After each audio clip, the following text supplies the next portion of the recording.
चाणक्य नीति के अनुसार अगर आप दूसरों के सामने अपना अच्छा प्रभाव डालना चाहते हैं और उन्हें अपने अनुसार चलाना चाहते हैं तो आपको ये पता होना चाहिए कि आपको कब, क्या और कितना कहना और सुनना है। तो चलिए जानते हैं चाणक्य नीति।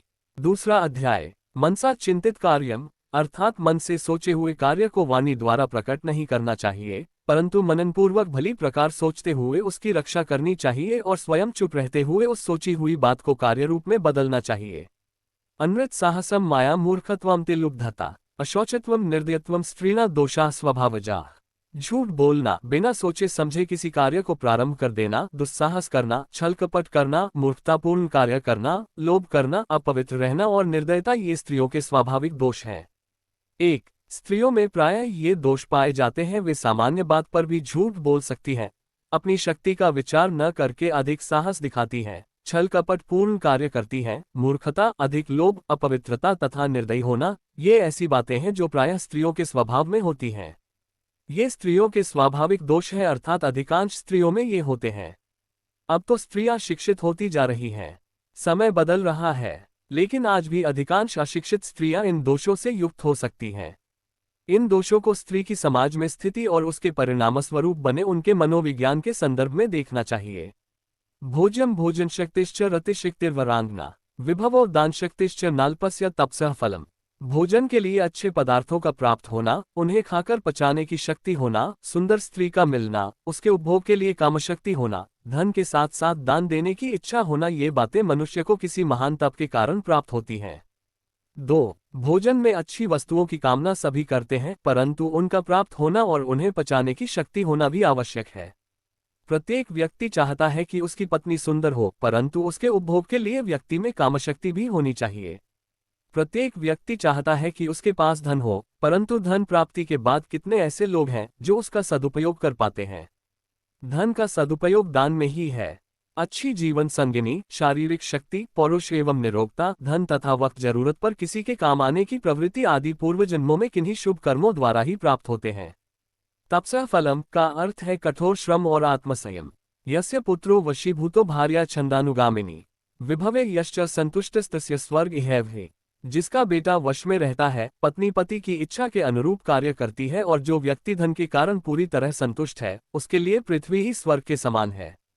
3. प्रत्येक व्यक्ति संसार में सुखी रहना चाहता है, यही तो स्वर्ग है। स्वर्ग में भी सभी प्रकार के सुखों को उपभोग करने की कल्पना की गई है।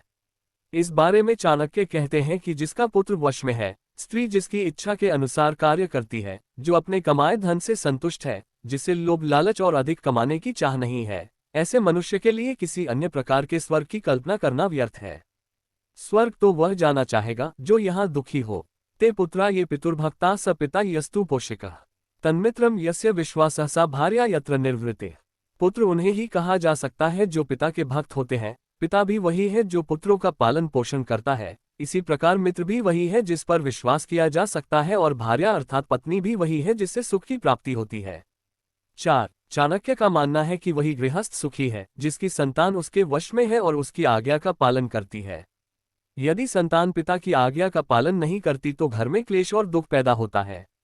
चाणक्य के अनुसार पिता का भी कर्तव्य है कि वह अपनी अनुसार संतान का पालन पोषण भली प्रकार से करे।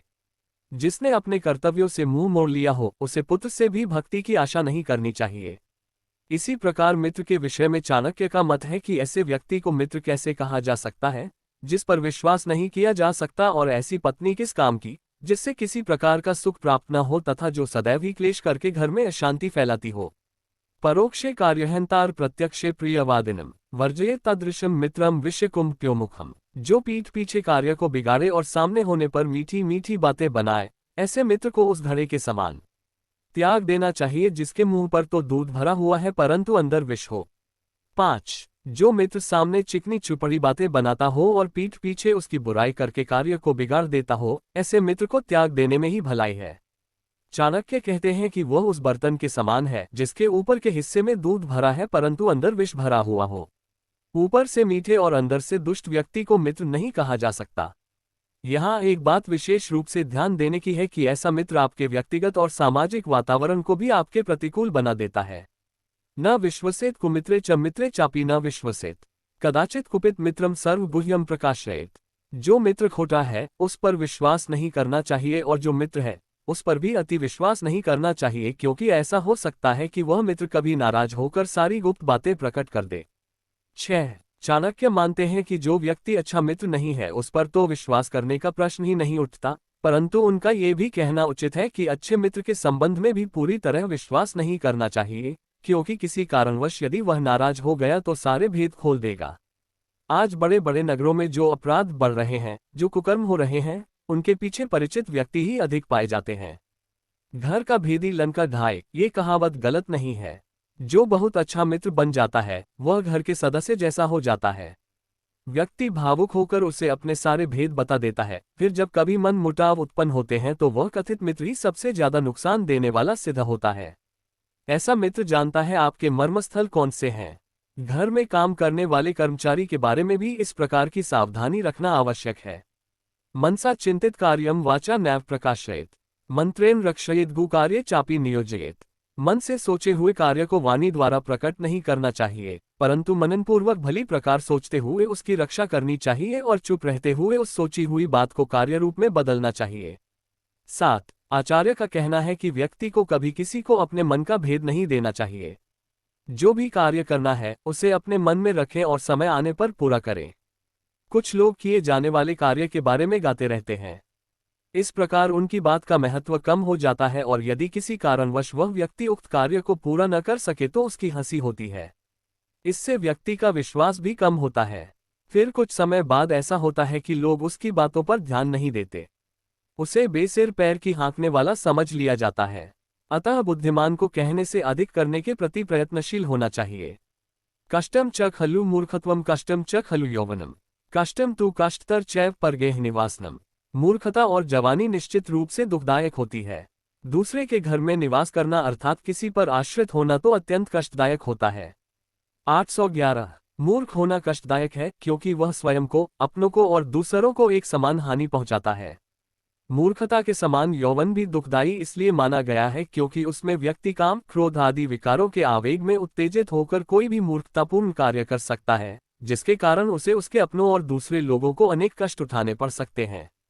चाणक्य कहते हैं कि ये बातें तो कष्टदायक है ही, परंतु इनसे भी अधिक कष्टदायक है दूसरे के घर में रहना, क्योंकि दूसरे के घर में रहने से व्यक्ति की स्वतंत्रता समाप्त हो जाती है, जिससे व्यक्तित्व का पूर्ण रूप से विकास नहीं हो पाता। शैले शैले न माणिक्यम मौक्तिकम न गजे गजे, साधवो न ही सर्वत्र चंडन न वने वने। सभी पहाड़ों पर रत्न और मणियां नहीं मिलती, न ही प्रत्येक हाथी के मस्तक में गजमुक्ता नामक मणि होती है। प्रत्येक वन में चंदन भी उत्पन्न नहीं होता। इसी प्रकार सज्जन पुरुष सब स्थानों पर नहीं मिलते। 9. आचार्य चाणक्य के अनुसार प्रत्येक स्थान पर सब कुछ उपलब्ध नहीं होता। विशिष्ट वस्तुएं विशेष स्थानों पर ही होती हैं। उन्हें वहीं ढूंढना चाहिए और उसी के अनुसार उनका मूल्यांकन भी करना चाहिए। माणिक्य एक लाल रंग का बहुमूल्य रत्न होता है जो सभी पर्वतों पर अथवा खानों में प्राप्त नहीं हो सकता। ऐसी मान्यता है कि विशिष्ट हाथियों के माथे में एक बहुमूल्य मोती होता है। सब जंगलों और वनों में चंदन के वृक्ष जिस प्रकार नहीं मिलते, उसी प्रकार सज्जन व्यक्ति भी सभी स्थानों पर दिखाई नहीं देते, अर्थात श्रेष्ठ वस्तुएं मिलनी दुर्लभ होती हैं। पुत्राश्च विविधा शीलनियोज्या सततम बुधा, नीतिज्ञा शील संपन्ना भवन्ति कुलपूजिता। बुद्धिमान लोगों को चाहिए कि वह अपने पुत्र और पुत्रियों को अनेक प्रकार के अच्छे गुणों से युक्त करें, उन्हें अच्छे कार्यों में लगाएं, क्योंकि नीति जानने वाले और अच्छे गुणों से युक्त सज्जन स्वभाव वाले व्यक्ति ही कुल में पूजनीय होते हैं। 10. चाणक्य कहते हैं कि बचपन में बच्चों को जैसी शिक्षा दी जाएगी, उनके जीवन का विकास उसी प्रकार का होगा, इसलिए माता पिता का कर्तव्य है कि वे उन्हें ऐसे मार्ग पर चलाएं, जिससे उनमें चातुर्य के साथ साथ शील स्वभाव का भी विकास हो। गुणी व्यक्तियों से ही कुल की शोभा होती है। माता शत्रु पिता वैरी येन बालो न पाठित न शोभते सभामध्ये हसमध्ये बको यथा। वे माता पिता बच्चों के शत्रु हैं, जिन्होंने बच्चों को पढ़ाया लिखाया नहीं, क्योंकि अनपढ़ बालक विद्वानों के समूह में शोभा नहीं पाता, उसका सदैव तिरस्कार होता है। विद्वानों के समूह में उसका अपमान उसी प्रकार होता है जैसे हंसों के झुंड में बगुले की स्थिति होती है। 11. केवल मनुष्य जन्म लेने से ही कोई बुद्धिमान नहीं हो जाता, उसके लिए शिक्षित होना अत्यंत आवश्यक है। शक्ल सूरत आकार प्रकार तो सभी मनुष्यों का एक जैसा होता है, अंतर केवल उनकी विद्वत्ता से ही प्रकट होता है। जिस प्रकार सफेद बगुला सफेद हंसों में बैठकर हंस नहीं बन सकता, उसी प्रकार अशिक्षित व्यक्ति शिक्षित व्यक्तियों के बीच में बैठकर शोभा नहीं पा सकता। इसलिए माता पिता का कर्तव्य है कि वे बच्चों को ऐसी शिक्षा दें जिससे वे समाज की शोभा बन सकें। लालनाद बहवो दोषास्तानाद बहवो गुनाह तस्मात् पुत्रम च शिष्यम च तादेन्तु लाल्येत। लाड़ दुलार से पुत्रों में बहुत से दोष उत्पन्न हो जाते हैं। उनकी ताड़ना करने से अर्थात दंड देने से उनमें गुणों का विकास होता है। इसलिए पुत्रों और शिष्यों को अधिक लाड़ दुलार नहीं करना चाहिए, उनकी ताड़ना करते रहनी चाहिए। 12। ये ठीक है कि बच्चों को लाड़ प्यार करना चाहिए, किंतु अधिक लाड़ प्यार करने से बच्चों में अनेक दोष भी उत्पन्न हो सकते हैं। माता पिता का ध्यान प्रेमवश उन दोषों की ओर नहीं जाता। इसलिए बच्चे यदि कोई गलत काम करते हैं तो उन्हें पहले ही समझा बुझाकर उस गलत काम से दूर रखने का प्रयत्न करना चाहिए। बच्चे के द्वारा गलत काम करने पर उसे नजरअंदाज करके लाड़ प्यार करना उचित नहीं। बच्चे को डांटना भी चाहिए, किए गए अपराध के लिए दंडित भी करना चाहिए ताकि उसे सही गलत की समझ आए। श्लोकेन व तदर्थेन पादेनिकाक्षरेण व अबंध्यम दिवसम कुर्यात दानाध्ययन कर्म भी है। व्यक्ति को एक वेदमंत्र का अध्ययन, चिंतन अथवा मनन करना चाहिए। यदि वह पूरे मंत्र का चिंतन मनन नहीं कर सकता तो उसके आधे अथवा उसके एक भाग का, और यदि एक भाग का भी नहीं तो एक अक्षर का ही प्रतिदिन अध्ययन करे, ऐसा नीतिशास्त्र का आदेश है। अपने दिन को व्यर्थ न जाने दें। अध्ययन आदि अच्छे कार्यों को करते हुए अपने दिन को सार्थक बनाने का प्रयत्न करें। 1311 चाणक्य कहते हैं कि मनुष्य जन्म बड़े भाग्य से मिलता है, इसलिए उसे व्यर्थ नहीं जाने देना चाहिए। व्यक्ति को चाहिए कि वह अपना समय, अपना दिन वेदादि शास्त्रों के अध्ययन में ही बिताए तथा उसके साथ साथ दान आदि अच्छे कार्य भी करे। महान पुरुषों की विशेषताओं का वर्णन करते हुए कहा गया है, व्यसः श्रुतो अर्थात श्रेष्ठ ग्रंथों का अध्ययन करना उनका व्यसन होता है।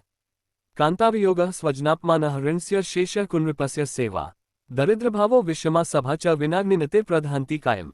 पत्नी का बिछुड़ना, अपने बंधु बांधवों से अपमानित होना, कर्ज चढ़े रहना, दुष्ट अथवा बुरे मालिक की सेवा में रहना, निर्धन बने रहना, दुष्ट लोगों और स्वार्थियों की सभा अथवा समाज में रहना, ये सब ऐसी बातें हैं जो बिना अग्नि के शरीर को हर समय जलाती रहती हैं।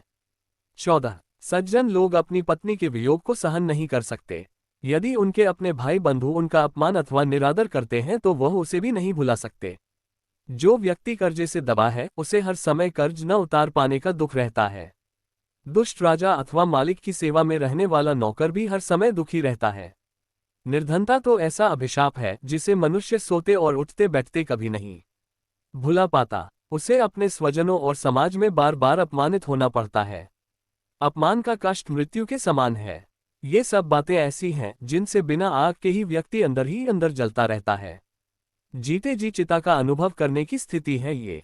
नदीतीरेच्च ये वृक्षा परगेहेषु कामिनी मंत्रिहीनाश्च राजानः शीघ्रम नश्यन्ति संशयम्। जो वृक्ष बिल्कुल नदी के किनारे पैदा होते हैं, जो स्त्री दूसरों के घर में रहती है और जिस राजा के मंत्री अच्छे नहीं होते वे जल्दी ही नष्ट हो जाते हैं, इसमें कोई संशय नहीं है। अल 15 अल नदी के किनारे के वृक्षों का जीवन कितने दिन का हो सकता है यह कोई नहीं कह सकता, क्योंकि बाढ़ तथा तूफान के समय नदियां अपने किनारे के पेड़ों को ही क्या, अपने आसपास की फसलों और बस्तियों को भी उजाड़ देती हैं। इसी प्रकार दूसरे घरों में रहने वाली स्त्री कब तक अपने आप को बचा सकती है। जिस राजा के पास अच्छी सलाह देने वाले मंत्री नहीं होते वह कब तक अपने राज्य की रक्षा कर सकता है। अर्थात ये सब निश्चय पूर्वक जल्दी ही नष्ट हो जाते हैं।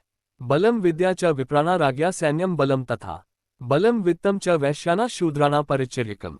ब्राह्मणों का बल विद्या है, राजाओं का बल उनकी सेना, व्यापारियों का बल उनका धन है और शूद्रों का बल दूसरों की सेवा करना है। 16 ब्राह्मणों का कर्तव्य है कि विद्या ग्रहण करें। राजाओं का कर्तव्य यह है कि सैनिकों द्वारा वे अपने बल को बढ़ाते रहें। वैश्यों को चाहिए कि वे पशुपालन और व्यापार द्वारा धन बढ़ाएं। शूद्रों का बल सेवा है। चाणक्य ने इस श्लोक में चारों वर्णों के कर्तव्यों की ओर संकेत किया है। उनके अनुसार चारों वर्णों को अपने अपने कार्यों में निपुण होना चाहिए। समाज में किसी की स्थिति कम नहीं है। समय के अनुसार परिस्थितियां बदलती हैं। संभवतः किसी समय जन्म के अनुसार चारों वर्ण माने जाते रहे हों, परंतु तथ्य यह है कि वर्षों की मान्यता कार्यों पर निर्भर करती है। इसलिए किसी भी कुल में जन्म लेने वाला व्यक्ति शिक्षा के क्षेत्र में है तो उसे ब्राह्मण ही माना जाएगा। जो व्यक्ति व्यापार करता है, कृषि कार्य में लगा है, पशुपालन करता है, उसे वैश्य माना जाएगा। जो सेना में भर्ती है अथवा सेना से संबंधित कार्य कर रहा है उसे क्षत्रिय कहा जाएगा। शेष व्यक्ति शूद्रों की श्रेणी में आते हैं। शूद्र भी शिक्षित हो सकता है, परंतु किसी भी वर्ण में पैदा हुआ व्यक्ति जो लोगों की सेवा के कार्य में लगा है उसे शूद्र माना जाएगा। शूद्र का अर्थ नीच नहीं है। आज्ञा पालन की भावना शूद्र का विशेष गुण है। प्रायः इस श्रेणी के लोग मानसिक रूप से संतुष्ट होते हैं। निर्धन पुरुष वेश्या प्रजा भग्न नृत्यजेत। खगा वित्फलम वृक्ष भुक्त्वा चाभ्यागता गृहम। वेश्या निर्धन पुरुष को, प्रजा पराजित राजा को, पक्षी फलहीन वृक्षों को और अचानक आया हुआ अतिथि भोजन करने के बाद घर को त्याग कर चले जाते हैं। 17 आचार्य ने यहाँ संबंधों की सार्थकता की ओर संकेत किया है। कोई तभी तक संबंध रखता है जब तक उसके स्वार्थ की पूर्ति होती है। वेश्या का धंधा परपुरुषों से धन लूटना होता है। धन के समाप्त होने पर वह मुंह मोड़ लेती है। प्रजा प्रतापी राजा को ही सम्मान देती है। जब वह शक्तिहीन हो जाता है तो प्रजा राजा का साथ छोड़ देती है। इसी प्रकार प्रकृति के सामान्य नियम के अनुसार वृक्षों पर रहने वाले पक्षी तभी तक किसी वृक्ष पर बसेरा रखते हैं जब तक वहां से उन्हें छाया और फल प्राप्त होते रहते हैं। घर में अचानक आने वाले अतिथि का जब भोजन पान आदि से स्वागत सत्कार कर दिया जाता है तो वह भी सामाजिक नियम के अनुसार विदा लेकर अपने लक्ष्य की ओर चल पड़ता है। भाव यह है कि व्यक्ति को अपने सम्मान की रक्षा का स्वयं ध्यान रखना चाहिए। उसे अपेक्षा करते समय संबंधों के स्वरूप को सही प्रकार से समझना चाहिए। किसी स्थान, व्यक्ति या वस्तु से आवश्यकता से अधिक लगाव नहीं रखना चाहिए। गृहीत्वा दक्षिणा विप्रास्त्यजन्ति यजमानकम। प्राप्तविद्या गुरु शिष्या दग्धारण्यम मृगास्तथा। ब्राह्मण दक्षिणा प्राप्त करने के बाद यजमान का घर छोड़ देते हैं। विद्या प्राप्त करने के बाद शिष्य गुरु के आश्रम से विदा ले लेता है। वन में आग लग जाने पर वहां रहने वाले हिरण आदि पशु उस जंगल को छोड़कर किसी दूसरे जंगल की ओर चल देते हैं। 18 ये श्लोक भी उसी बात की पुष्टि करता है जिसे पहले कहा गया है। यदि कोई व्यक्ति किसी विशेष कार्य के कारण किसी के पास जाता है तो अपना कार्य सिद्ध हो जाने पर उसे वह स्थान छोड़ देना चाहिए। जिस प्रकार ब्राह्मण लोग यजमान के किसी कार्य की पूर्ति के बाद दक्षिणा प्राप्त हो जाने पर आशीर्वाद देकर वहां से चले जाते हैं, शिष्य भी विद्या की प्राप्ति के बाद गुरुकुल छोड़कर अपने अपने घर चले जाते हैं। जब किसी जंगल में आग लग जाती है तो वहां रहने वाले पशु भी उस जंगल को छोड़कर किसी दूसरे जंगल की खोज में चल पड़ते हैं। अर्थात व्यक्ति को अपना कार्य समाप्त हो जाने पर किसी के यहाँ डेरा डालने की मंशा नहीं करनी चाहिए। दुराचारी दुर्दृष्टिर दुरावासी च दुर्जनः यन्मैत्री क्रियते पुंभिर्नरः शीघ्रम विनश्यति। बुरे चरित्र वाले, अकारण दूसरे को हानि पहुंचाने वाले तथा गंदे स्थान पर रहने वाले व्यक्ति के साथ जो पुरुष मित्रता करता है वह जल्दी ही नष्ट हो जाता है। 19 सभी साधु संतों, ऋषि मुनियों का कहना है कि दुर्जन का संग नरक में वास करने के समान होता है। इसलिए मनुष्य की भलाई इसी में है कि वह जितनी जल्दी हो सके दुष्ट व्यक्ति का साथ छोड़ दे। आचार्य ने यहाँ ये भी संकेत किया है कि मित्रता करते समय ये भली प्रकार से जांच परख लेना चाहिए कि जिससे मित्रता की जा रही है उसमें ये दोष तो नहीं है।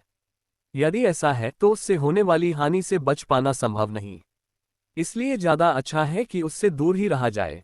समाने शोभते प्रीते रागी सेवा च शोभते। वाणिज्यम व्यवहारेषु दिव्या स्त्री शोभते गृहे। प्रेम व्यवहार बराबरी वाले व्यक्तियों में ही ठीक रहता है। यदि नौकरी करनी ही हो तो राजा की नौकरी करनी चाहिए। कार्य अथवा व्यवसाय में सबसे अच्छा काम व्यापार करना है। इसी प्रकार उत्तम गुणों वाली स्त्री की शोभा घर में ही है। 20 अपनी बराबरी वाले व्यक्ति से प्रेम संबंध शोभा देता है। असमानता सामने आए बिना नहीं रहती, तब प्रेम शत्रुता में बदल जाता है। इसलिए क्यों न पहले ही ध्यान रखा जाए। इसी प्रकार यदि व्यक्ति को नौकरी तथा किसी सेवा कार्य में जाना है तो उसे प्रयत्न करना चाहिए कि सरकारी सेवा प्राप्त हो, क्योंकि उसमें एक बार प्रवेश करने पर अवकाश प्राप्त होने तक किसी विशेष प्रकार का झंझट नहीं रहता। फिर वह निर्दिष्ट नियमों से संचालित होता है, न कि किसी व्यक्ति विशेष के आदेशों से। यदि अन्य कार्य करना पड़े तो व्यक्ति अपना ही कोई रुचि का व्यापार करे। गुणयुक्त स्त्री से घर की शोभा है और घर में अपनी मर्यादाओं और कर्तव्यों का पालन करते हुए स्त्री भी अपने गुणों की रक्षा कर सकती है। अध्याय का सार। इस अध्याय के प्रारंभ में ही स्त्रियों की ओर ध्यान दिलाया गया है। देखा जाए तो दोष तो सभी में होता है। कुछ के पास अनेक पदार्थ होते हैं परंतु वे या तो उनका उपभोग नहीं जानते अथवा फिर उनमें उपभोग की शक्ति नहीं होती। इस अध्याय में ये भी बताया गया है कि कौन सा परिवार सुखी रहता है। सुख उसी परिवार को प्राप्त होता है जहां सब एक दूसरे का सम्मान करते हैं, एक दूसरे में श्रद्धा रखते हैं, अर्थात पुत्र को पिता और पिता को पुत्र का ध्यान रखना चाहिए। ये संसार बड़ा विचित्र है। कुछ लोग ऐसे भी होते हैं जो सामने तो मीठी बातें करते हैं परंतु पीठ पीछे बुराइयां करते हैं। ऐसे लोगों से बचना चाहिए। चाणक्य तो यहाँ तक कहते हैं कि मन से सोची हुई बात का वाणी से भी उल्लेख नहीं करना चाहिए, अर्थात अपना रहस्य अपने मित्र को भी नहीं बताना चाहिए। मूर्खता तो कष्टदायक होती ही है, जवानी और दूसरे के घर में आश्रित होकर रहना भी भारी दुख देने वाला होता है। उसके साथ यह भी ध्यान में रखना चाहिए कि श्रेष्ठ और उत्तम वस्तुएं तथा सज्जन लोग सब स्थानों पर प्राप्त नहीं होते। चाणक्य ने बार बार इस बात पर जोर दिया है कि माता पिता को चाहिए कि वे अपनी संतान को गुणवान बनाएं, उनका ध्यान रखें और उन्हें बिगड़ने न दें। आचार्य कहते हैं कि व्यक्ति को चाहिए कि वह अपना समय सार्थक बनाए, अच्छा कार्य करे। इसके साथ उनका कहना है कि सब लोगों को अपना कार्य अर्थात कर्तव्य पूरा करना चाहिए। कौटिल्य ने मनुष्य को बार बार सचेत किया है कि उसे वास्तविकता समझनी चाहिए, गफलत में नहीं रहना चाहिए। उसे यह ज्ञात होना चाहिए कि वेश्या का प्रेम एक धोखा है, इसलिए उसे इस प्रकार की स्त्रियों तथा दुष्ट पुरुषों से बचना चाहिए। उसे चाहिए कि वह प्रेम और मित्रता अपने बराबर वालों से ही रखे।